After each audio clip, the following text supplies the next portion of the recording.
All right, it is your classic metal show. It is Chris Aiken, and that, of course, was the Red Dragon Cartel featuring Jakey Lee on lead guitar. That one was called Feeder. You like that, John? I did. It's good shit, right? You gotta love Jakey Lee's guitar playing, dude. The guy's a goddamn beast. He is a beast, and calling in here any fucking second will be Anthony Esposito. She's trying to be polite. Do it. She's trying to be polite, and I'm like, somebody around here has to have some manners. not me. So Anthony Esposito from Red Dragon Cartel is going to call in from the studio. Actually, they're working on the second Red Dragon Cartel record, and I am very interested in that. So we'll see what he has to say. And look at me, Phil. He called a couple times. He did call. So and I just texted him. I was like, dude, call. Please call, Anthony. I'll just call him. You're like a desperate girl. I really am, because I am a desperate. You're a girl. I am really. Well, it's the hair. No. No, You're just a girl. Is it the small cock that translates to a vagina? Bingo. I have no personal experience with that, so I cannot answer that question. You have been kind of girly lately, though. Why do you say that? Admittedly, you've been kind of girly lately. Why? Well, we've talked on the phone a lot lately. So? I need you. There's Anthony. There we go. Right in the nick of time. Yeah, saved by the bell, you motherfucker. Hail and kill, you're on the air. Hey, what's going on, man? How are you? Anthony Esposito, our good buddy from the Red Dragon Cartel. How are you, my friend? Wow, that sounds weird. All right. I haven't been called Anthony Esposito from Red Dragon Cartel. It's pretty. That's, I think, the first time. Would you like me to use like other bands that you've been in? No. I'm very happy to be in the present band that I'm in right now. But no, it just sounded so weird. So like for years it was the L word, and then for years it was the A word, and now it's awesome. The A word, nice. So what? Let's think here. The L word. What would that be? Lattimore. the lunch mob. The lunch mob. Exactly. Well, dude, I'm going to tell you, and I talked to really Joel more than you, but I mean, you and I throw texts here and there. I am so excited for you that this Red Dragon Cartel record is coming out, because, and I'll just call it the way it is, and you can just be quiet because you don't want to say bad things, but I think that Red Dragon Cartel had a lot of excellent songs, the first record, but because there was so many singers and there wasn't enough focus, that it sort of missed, where now it really is a band, and you guys have gone through the trials and tribulations, and you've come back as a cohesive unit. So, are you feeling the same thing with that? Well, I wasn't involved in the first record at all. Like, I wasn't even around. So I can't really pass judgment on it. Sure. I can't really say anything about how it went down or what went down or whatever. Mm-hmm. But there's stuff on there I like a lot. I don't like the whole scattered guest thing, and to me it makes no sense. Right. A band's first album trying to carve a niche out for themselves, and then you have 18 singers on it, 5 bass players, 4 drummers, and, right. And I honestly don't think there's enough guitar on it. I think it's even though it's called Red Dragon Cartel, it might as well be called Jakey Lee, right? Because it is Jake's band, and he calls all the shots. The buck stops there. He makes all the decisions. He has final say on everything. So it's far from a band. It's more, how like Nine Inch Nails is Trent Reznor. It's Jake. And I don't really think that there was enough Jake on that record. I agree. To be honest. But on this record, I hope everybody goes out and gets it, because it really, really deserves to be heard. Sure. it's insanely good, and it's old school. It's old school. We were listening to a lot of Grand Funk and a lot of Humble Pie and a lot of Free and a lot of Hendrix, and it's got Jake era elements of Badlands and Jake era elements of the Ozzy years, and then it's got some it's got some really outside the box stuff. Like Jake is not a one trick pony when it comes to a guitar playing. So it's kind of like how he needs to express the other forms of music that he enjoys playing and stuff, and that definitely bleeds into the album as well. But it's so good, and he's playing so fucking incredible. Right. And I mean, I'm just so happy to be a part of it. I mean, honestly, it's a special record, and we're calling it Patina. Patina? Yeah, you know that residue that happens on copper and metal and stuff like that? No, but okay. Patina antique and restoration guys use that word a lot. It's what happens to wood. It's the aging process, and we're kind of all experienced musicians, and we have a lot of patina on us, so sure. It's a good representation of what we're about, and I'm telling you, I'm raving. I can't stop. Like, it's awesome. It's sure. Such a great record. We're actually on break for 2 weeks, and we've been taking our time. The record label wanted it 2 years ago. Right. And we don't, we're just like, it's done when it's done, and it's done when Jake says, thumbs up, let's wrap it up and send it out to the world, and no rush, and it's just so special, and it's going to be a phenomenal. It's going to make a lot of people happy, because I think it's what people want to hear from Jake, and then some. Sure. Now let me ask you. I mean, you've obviously spent what? How long have you been in the band? What, about a year, roughly? Well, I joined. I think March was 2 years. Okay. We toured the first year. And we did the carousel of auditioning singers on the road for that summer. And then we ended it all by getting Darren back and doing an LA show, a San Francisco show, and then a bunch of shows in Japan. And then we came back and we started dealing with renegotiating with the label and getting out of the management agreement, and sort of, a lot of things were wrong with Red Dragon Cartel from the get-go, and they all needed to be reshuffled and restructured, and Jake attacked one thing at a time, and we renegotiated the deal, and, going forward, and that's when we started recording. So it's been a while. We've been pretty much off the road for over a year now. Right. Now with this, Anthony, and obviously you've heard the songs, and I'm gonna assume that you're well aware of everything Jake has played with Ozzy or with Badlands or Fine Pink Mist or whatever. Mm-hmm. Jake, and there's a couple guitarists that I put into this category. I put Jake. I put John Sykes. There's a very few of these guys that are so unfucking believably talented, but just have disappeared for a while for whatever reason, whether it was they couldn't find the right deals or they couldn't find the right bands or the musicians or whatever.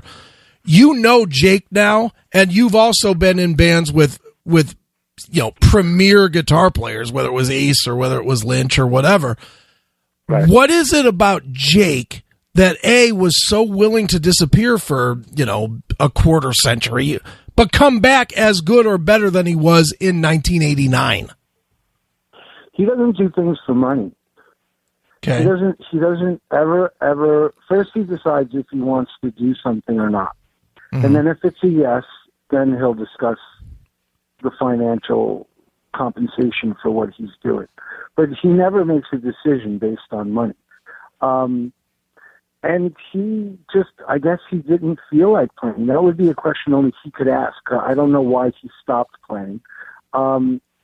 It was a shame because the music world missed an amazing talent while he wasn't playing, but I'm glad he's back. Sure. And I honestly think that this record should have been his comeback record. Okay, so are you with me that record was the first record was kind of like a little hodgepodge? I mean, I like it, and there's songs that I like, and there's definitely some really cool riffs, but it was I think me and you are on the same page where it's like, all right, it's cool that you got Rick or what's his name, Robin Zander singing on this song, and you've got Darren singing on that song, and you've got this guy on that song. But in the end, what it does is it takes away the cohesion. There's a lot of songs on it I like, and pretty much the ones that I like, he happens to just so pick to play live. Like I really like the Paul Di'Anno cut "Wasted." Okay. I like "Shout It Out." I like the Robin. I love Theater. Theater live is great. We do this thing on the end of it that just brings it to another level. And then what's the other one? Yeah, it's just I think that record was. I don't know. I wasn't there. I really can't say anything about it. I don't really. I think it was a record made for rock radio that doesn't exist. Right. Fair point. Now for you personally, Anthony, you get the call, and I'm just going to put it out there. You get the call. Bands need a bass player. They need somebody that is a pro. And I guess maybe I'm wrong that's why you get the call, but my assessment is that you're a pro, so you get the call. Why is it that Anthony Esposito gets the call versus somebody that would be cheaper and easier, or not necessarily easier to deal with? I mean, I don't really get the call. I don't get the call a lot. I live on a farm in the middle of South Central PA, right above Gettysburg. I'm in the middle of nowhere. Okay. And like, I'm not in LA. I'm not hanging out at the Rainbow. And I am really selective with my gigs. Okay. I won't play with somebody just because they're going to pay me a lot of money. Like, right. I got to like the gig. I got to look forward to going on stage every night. I'm not a good mercenary. I'm more of a band guy. I'm a doer. I'm a worker. I get stuff done. I kind of facilitate stuff, Sure. But Ace was an introduction of a friend. Okay. And I was sober at the time, and the guy said, "You need to meet Ace, and Ace needs to meet you." And we met, and he wasn't going to play, and we started playing, and then all of a sudden he got back, Mm-hmm. And then the Jake call, during the first record, the recording was done in Las Vegas, and my son was actually the assistant engineer. And my son would stay up. Jake's a night owl. He likes to start at like 11 o'clock midnight and go to like 8 in the morning. Okay. And so Tyler, my son, was tracking all the guitars with Jake on the overnight, and it was just him and Jake in the studio, and they got to be really, really, really close friends, and they're like best friends. And now my son Tyler tours with us and texts for Jake and works for him in the studio, and Tyler's assistant engineering on this as well. I mean, he's even more than an assistant engineer. Like, he's got opinions on parts, and he puts his 2 cents in, and Jake listens to him. But Tyler was the one. Jake called Tyler and asked Tyler, he's like, "Would your dad be interested?" And I was sitting right next to him when Tyler got the call, and Jake asked, and I just said, "Yes, send me the set list, and well, when do I get there?" That's all I said. I didn't talk about anything else. Right. Well, go ahead. Good. I mean, I don't really get, like, I'm not like the Rudy Sarzo type, like, I don't really get all the calls. I pretty much fly under the radar. I mean, after Lynch Mob, I played in this band called The Remains, which was Dee Dee and Marky Ramone. It was right. Like the remains of the Ramones, and we played South America, and we played, all over the place, and we did Ramones tunes, which to me was I grew up listening to the Ramones. So Sure. that was it. And so I did that, and then I had my own band that, you know, we released the record, and then the record came out, and as soon as the record came out, I decided to do a Lunch Mob reunion. Right. And so I couldn't tour and promote that band. I was singing and playing bass in that band. And then I wasn't really doing much. And then I met Ace and did that for 7 years. Sure. And so it's not like I'm getting the calls, you know. I'm not in LA. It's Right.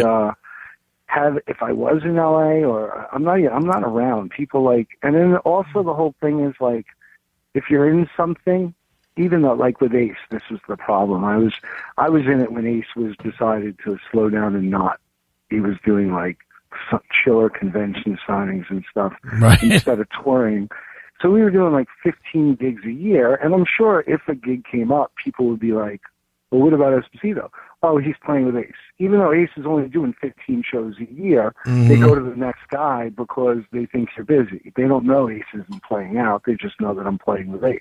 Sure. And it's kind of, it's a weird thing, you know, but I don't know.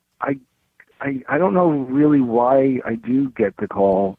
I know I'm a good bass player, but I'm a better band member. Like, Right. I can help get things done and stuff like that, which is good. Sure. Do you think that that's your role in RDC, since there's been so much turnover and so much hassle, that they bring in a consummate pro to kind of add the glue? Well, it hasn't been really much turnover. Ron was Jake's partner, and Right. then he had never played bass before. He was a guitar player. And then he got fired. He was like a business partner in the LLC, and stuff went down, and Jake just severed the ties there. And he needed someone to fill in for a while. So Greg Chason stepped in for a couple months of touring. Right. But he has a family and a day job and all that. So that was only going to be a stopgap temporary thing. And then as soon as Greg was done, that's when I got called from Jake. And I was like, okay, cool, I'm in. And I've been in it ever since. The drummer, we had one drummer from Canada, Right. Jonas. Mm-hmm. And we chose on this record, the direction that we needed to go with was 70s rock style, very old school, like, you know, it's you need a particular drummer.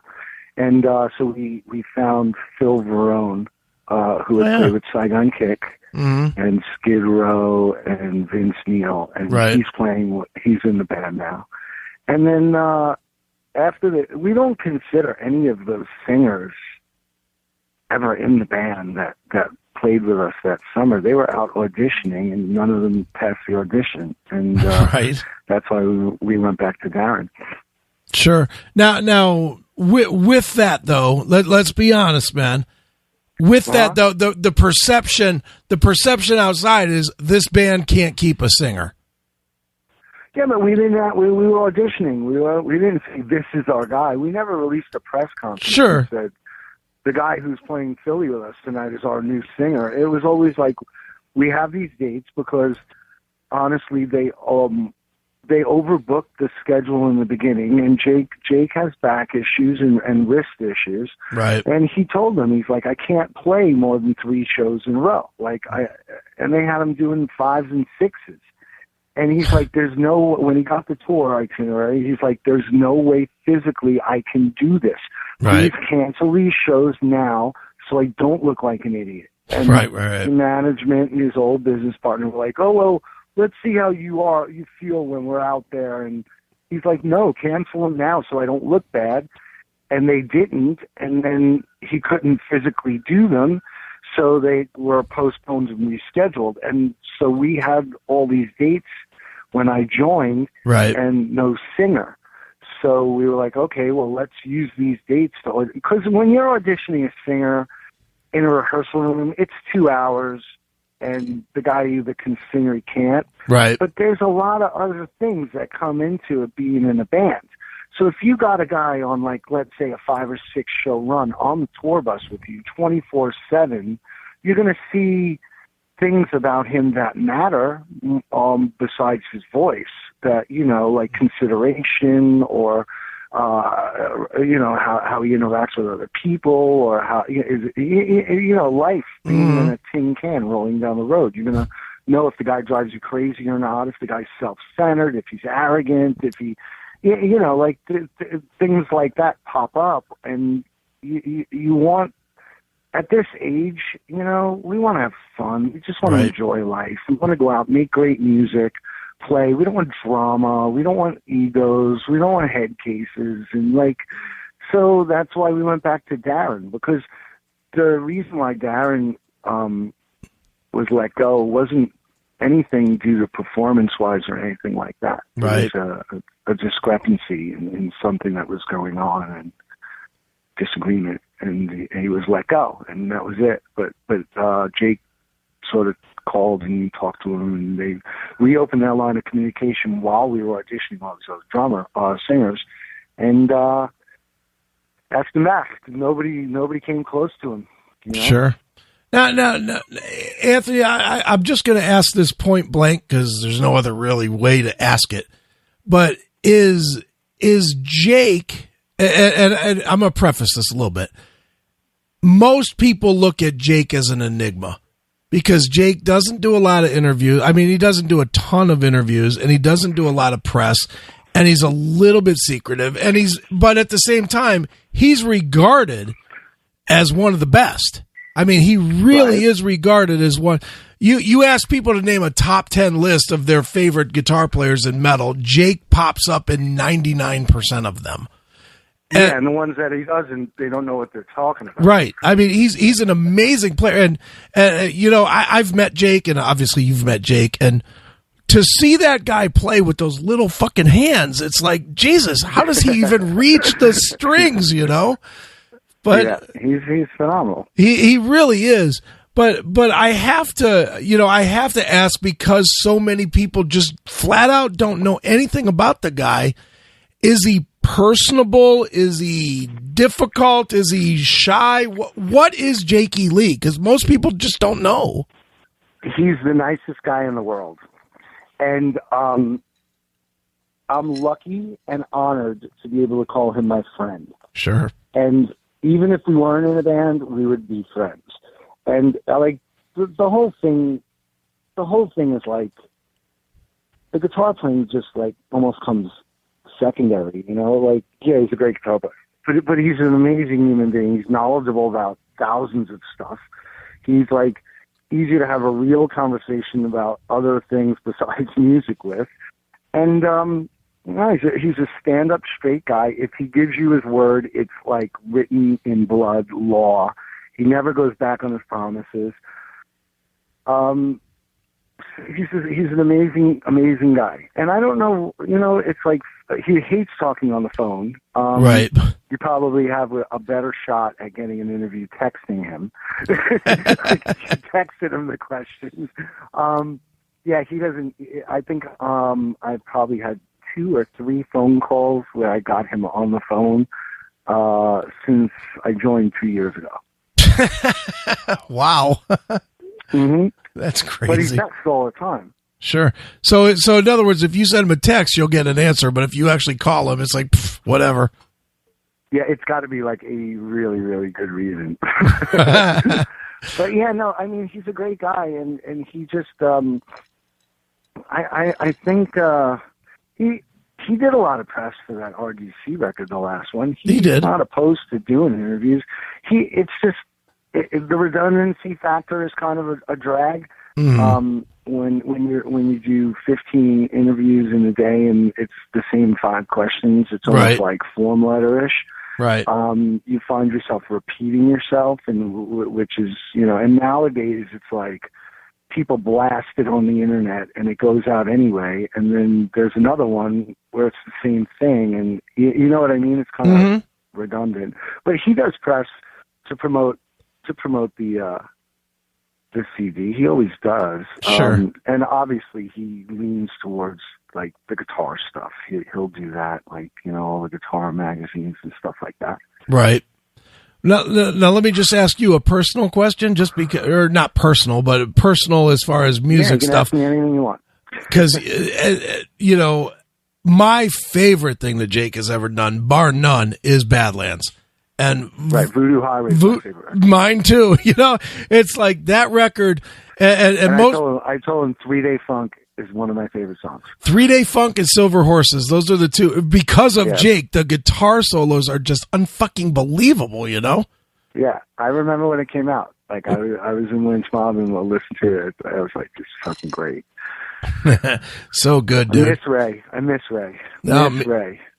Me too, man, because the guy could sing, and that band was just about as close to perfect. I mean, it was only for a short time, but that band was about as close to perfect as a band could have been at the time that they were out. Yeah. You know, very cool, man. Well, dude, when can we expect to hear Red? Wait, what were you going to ask me? You said you were going to ask me a question. Well, my question, you kind of answered it, was like, where would you pick as far as that music? Because you're now in the band with the guy, where you can maybe influence, like, should we play Streets Cry Freedom, or should we play, you know, Silver Horses? Or Funk. I love 3 Day Funk. Okay. Because that one's got like a funk group. Like, you know how like Page would play, he could play different styles, and you know, every Zeppelin song wasn't like, you know, a whole lot of love. There were different colors to his playing. Jake can play anything. Like, he does, like, he'll play jazz, clean guitars, like hollow body 335 Gibsons, and like then he can play, and plus he's a classically trained piano player. He's the best musician I've ever met in my life. Right. And he's not a one-trick pony. He doesn't just do one thing on the guitar really well. And he can do a lot of things. So that's why Badlands would do different things. And that's why on this record, we you know, there's spots where we go glam. There's spots where we go surf. There's spots... But it's really interesting, and it works all in the context of it. And there's a lot of the Badlands-esque stuff, and there's a lot of the Ozzy-esque stuff in it. And it's just, he's such a well-rounded musician. Like, I mean, at 50 years old, I turned 50. Mm-hmm. And, like, I mean, he made me a better player. Like, you know what they like? It's like an analogy. Like, there was Michael Jordan's great because he makes everybody around him better. Right. That's exactly what Jake's best asset is. He doesn't stand there, criticize. Like, he'll actually go, try this. Or he'll show drum parts. He gets behind the drum kit, and I was thinking something like this. And they're so out of the box. Out of the box ideas, and they make you a better player because something's presented to you, a challenge, and you grow by the learning process of getting it down. Like, there's the one part on the record, there's a song called Speed Bag. Okay. And the chorus is in 3. It's a triplet, like da da da da da da da, like a speed bag, like you're punching a speed bag, da da da da da da. Right. So he explained to me how most people play a triplet, alternate pick, down, up, down, down, up, down, down, up, down, one triplet, two triplet, right? Right. He's like, but he was studying Middle Eastern, especially like sitar players, that they break it up. They have like 12 picking pattern, 12-step picking patterns, and it's way more on a higher level than how we would play it. So he was like, okay, let's play the bulk of the chorus regular, and then let's tag on this one piece where we're accenting the 1 and the 3 of the triplet and pulling off to make the 2 not as accented, and then let's follow that with one where we're accenting the 1 and 2 and pulling off on the 3. Wow. So it's like, it's kind of like, okay, so you're going to listen to this song, Speed Bag, and, you know, if any other bands cover bands try to do it, they're probably going to play it the regular picking way. Okay. But if you dig into it and listen to it closely, what we're doing is so difficult. Right. Like I mean, and he's just. I've grown so much as a bass player at this age playing with him because he's made me so much better. And like it rubs off, his respect for music and his standard and his training and studying and how he got really good and the things that he absorbed rub off on you. Right. And they put you in these situations where he'll push you to be better, and he wants you to be better, and you grow and you become better. And I've never, ever, ever was in a position like that before in my career. Wow. Where I was challenged and I actually got better and I learned. It's a great thing. Sure. And you had to wait till you were 50 to do it.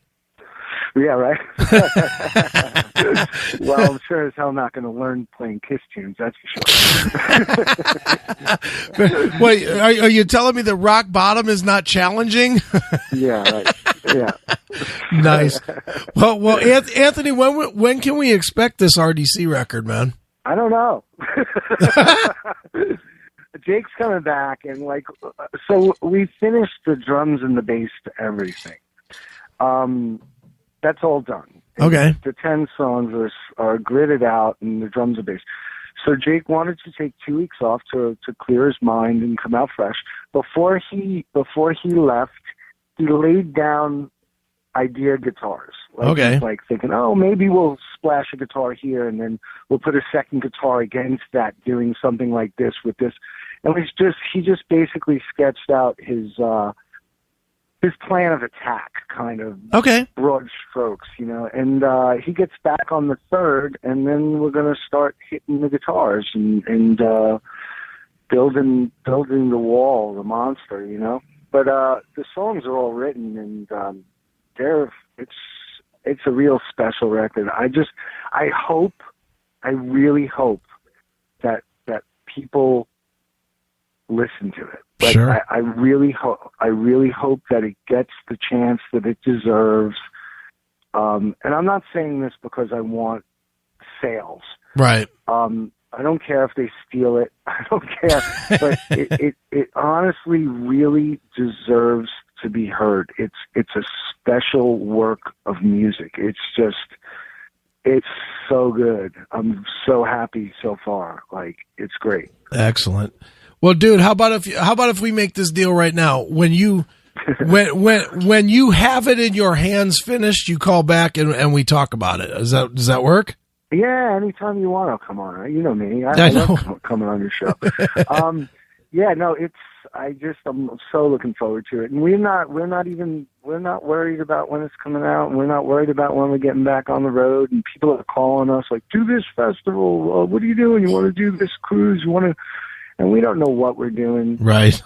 Right now, the only thing that matters and the only thing that we're concentrating on is this CD and making it special and making it count and quality, not just pump it out, throw it out so you could tour and mix in a few of the old songs and with a few of the new songs. And you know what I mean? We're trying to make something special. We're really not approaching it like that. That's another thing. Jake, guys like Jake, guys like Sykes that you said, they don't go for quantity. They go for quality. They'd rather make one record in 10 years, but it's an awesome record that they're proud of. Sure. Then, make 5 records a year and just throw them out. And you know what I mean? Yeah. So this one's special. This one should have been the one, his comeback record. Sure. Let me ask you, just because you brought it up. I'm always curious for musicians, and I'm obviously not a musician. Otherwise, I wouldn't be doing this dumb shit. I'd actually be productive. But you mentioned the cruises. Do you like the cruises, or do you hate that shit because you're so locked in and you can't get away from it? I never played a cruise. Okay. Would you want to I or never not? did. I know Jake doesn't like lines. Right. He doesn't like lines, and that's all cruises are. And Right. he really doesn't like festival things. Like when we toured, like last time, it was like more like an evening with Jakey Lee. Like he was actually, he'll talk to the crowd, he'll tell jokes. It's like Right. It's not like it's not. We're not trying to be 1987 again. Like it's not like that. We're not those people anymore. We're older, and it's different now, and it should be approached that way. I mean, I understand like these big festivals and these big cruises and stuff it's an avenue for bands to feel big again, right? Mm-hmm. But we're happy with the intimacy of it. But I mean, if we get a good tour, we're going to take it. Right. We need. There's talk of maybe going out Black Label if that works out. The logistics of it, like Zach and Jake on one tour, and wow. Black and Red tour. It was talk of that, and we would go out, and we have no problem opening for a bigger band, sure, either, and just to get the music out, because we really want people to hear the music, and we're proud of this. I mean, that's why it's taken so long. We're not rushing it, and we're proud of it, and we hope it gets its due. Right. Well, I'm with you, man. And I mean, because, I mean, you and I have texted back and forth a little bit, and certainly me and Joel have texted back and forth a lot. I'm a big fan, man, and not necessarily of RDC as much as of Jake, and you've always been one of those cooler guys that comes on is straight up, which is. Well, this is an RDC. There's only the four of us on it. Okay. It's Jake, me, Darren, and Phil, and that's the band lineup, and that's who's on every song, and that's who's making all the noises on it, and that's another thing. We are recording to Pro Tools, but Jake frowns. He doesn't even want really to punch. Right. It's like minimal punching, but he refuses to fly things or. Like, you play it, and that's the way it is. And so we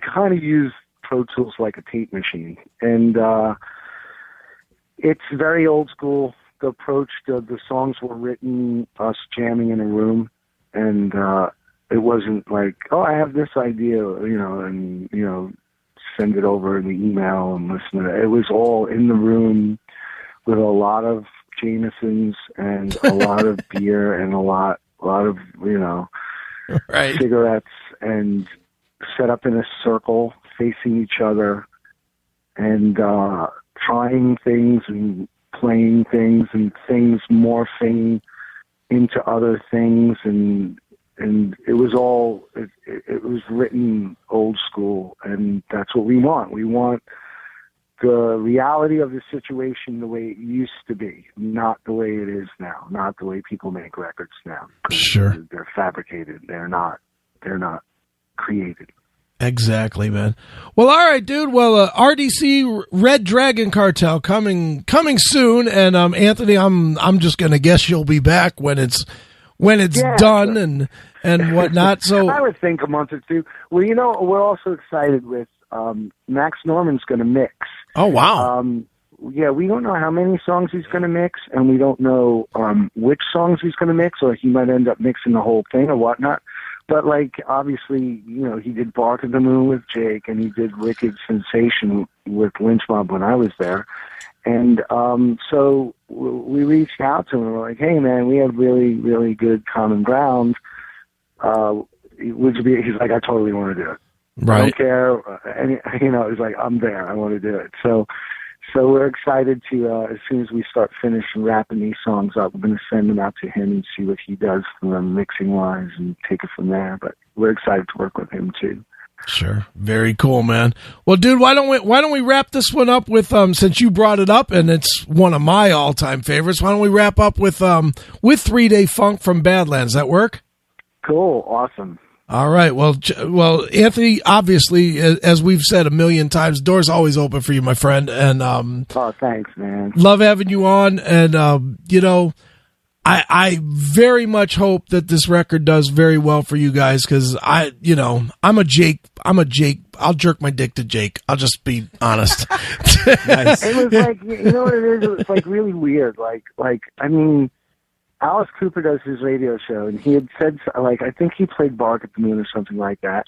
And he came on the radio, and he's like, after the song, he's like, Jake Lee, phenomenal guitar player. I wonder what he's doing now. Like, you know, he just disappeared. Like, people don't even know Jake's playing anymore. Right. It's like, I mean, here's a nationally syndicated radio spot, and he's like, he didn't even know that Jake was in Red Dragon Cartel. You know? Like, so we're kind of hoping that that changes. At least, you know, hopefully the word will get out, and however we have to do it, just so this gets heard, we're willing to do, you know. But sure. It definitely deserves a listen. Excellent. Well, we're going to listen to some Badlands right now, so check it out. Anthony, you're always welcome on the show, my brother. And thanks. And here we go. It is Badlands. It is 3 Day Funk right here on your classic metal show.